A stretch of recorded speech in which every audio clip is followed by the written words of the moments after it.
substantially in the form which we see today. Corwin McKelvey.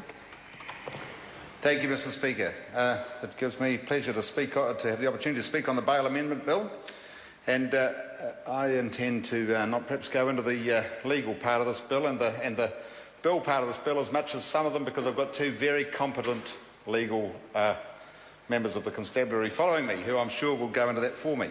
But I firstly wanted to congratulate the Minister on the introduction. I've got great support. I want to congratulate the Minister on the introduction of this bill, which will be welcomed by many in New Zealand, particularly by the officers of the courts and the police, who as a result of this will have more and sharper teeth to deal with these type of people.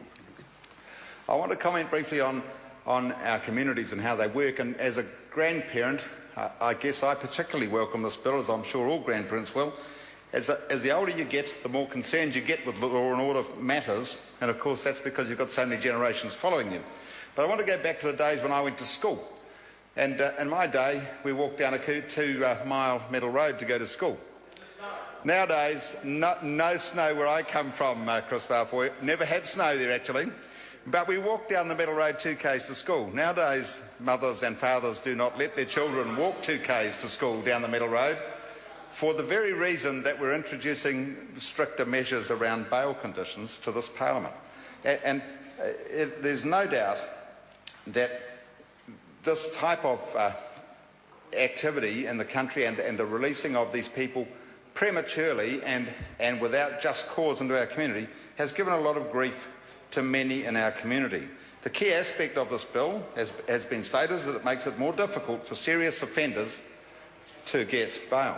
And I think that's critical. I think the murderers, the Class A drug abusers and people who abuse the law around Class A drugs, violence, particularly violence in our homes, great issues for us today. And sex offence, of course, is something else that I think our community are not only intimidated by, but a large percentage of our community are frightened of it. And consequently, I think the opportunity for us to impose stricter conditions around the people that are charged with these types of offences is hugely important to us.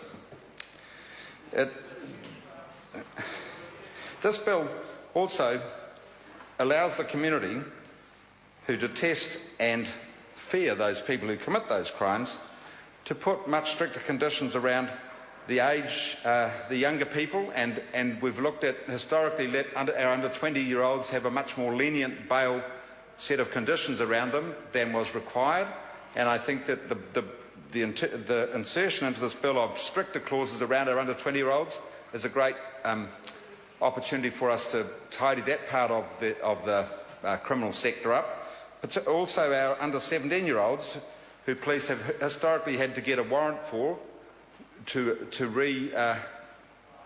reinforce their bail conditions, they will no longer have to do that, and that makes it much easier to deal with those types of crimes. I would also remind the House that in 2007, Labor introduced legislation making the acquisition of bail easier.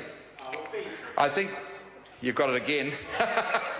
Unfortunately, I wasn't here when you went through that, so I had to reinforce it. But Mr. Speaker, the public confidence in the integrity of the New Zealand bail system, and as a consequence of that, in our law and order program, will improve dramatically as a result of this legislation. The bill also complements the government policy of delivering public services in a more efficient and economic manner, and I have no problem supporting the passage of this bill to the Law and Order Select Committee, and I look forward to its passing. Thank you, Mr. Speaker. Call Chris Farfoy. Thank you very much, Mr. Speaker, for the opportunity to speak on the bail